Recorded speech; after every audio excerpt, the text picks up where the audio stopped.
ابتدا ہے رب جلیل کے بابرکت نام سے، جو دلوں کے بیت خوب جانتا ہے، دیکھتی آنکھوں سنتے کانوں کو حسن سبانی کا سلام پہنچے۔ کارپیٹ انڈسٹری سے وابستہ کچھ دوستوں سے اکثر جو ہے نا وہ میں رابطے میں رہتا ہوں، اور یہ دوست ہاتھ سے بنے قالینوں کی تیاری کے لیے افغانستان جاتے رہتے ہیں۔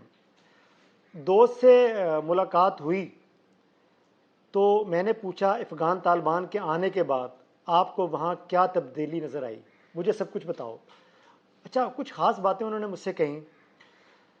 دوست کا کہنا تھا کہ طالبان عبوری حکومت کے کچھ سخت گیر فیصلوں سے سب کو اختلاف ہو سکتا ہے، لیکن مجموعی طور پر ان کے فیصلے ایسے ہیں جس سے گزشتہ کئی دہائیوں سے جنگ میں جھونکی گئی افغان عوام کی زندگیوں پر مثبت اثرات جو ہے نا وہ مرتب ہو رہے ہیں، اور انہیں ریلیف جو ہے نا وہ مل رہا ہے۔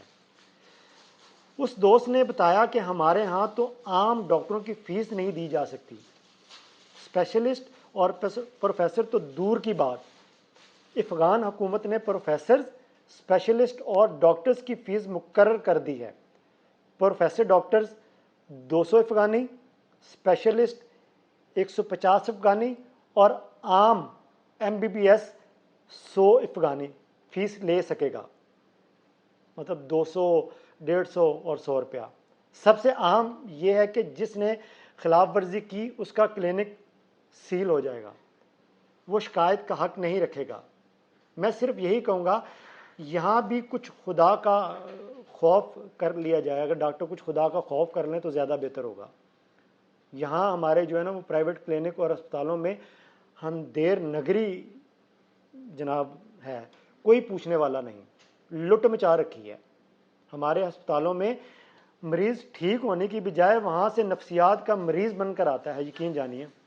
مریض کے بے جا ٹیسٹ پر ٹیسٹ کروا کر منہ مانگے دام جو ہے نا وہ وصول لوگ یہ ڈاکٹر جو ہے نا وہ کرتے ہیں، اور جو لیبارٹریز وغیرہ ہیں۔ حکومت کو اس بات کا نوٹس لینا چاہیے اور سختی سے ان پر پابندی لگانی چاہیے کہ کوئی بھی سرکاری ڈاکٹر پرائیویٹ کلینک پر نہ بیٹھے۔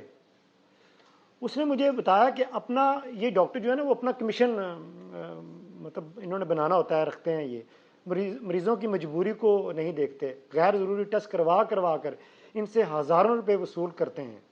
میرے خیال میں ہمارے ڈاکٹروں نے میڈیکل کی کتابوں کو زیادہ جو ہے نا وہ پڑھا ہے۔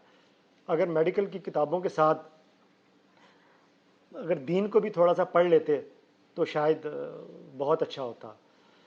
میں اپنے ڈاکٹروں سے ایک بات ضرور کہوں گا، آپ نے اللہ اور اللہ کے رسول کو جواب دینا ہے، یہ سوچ لیں۔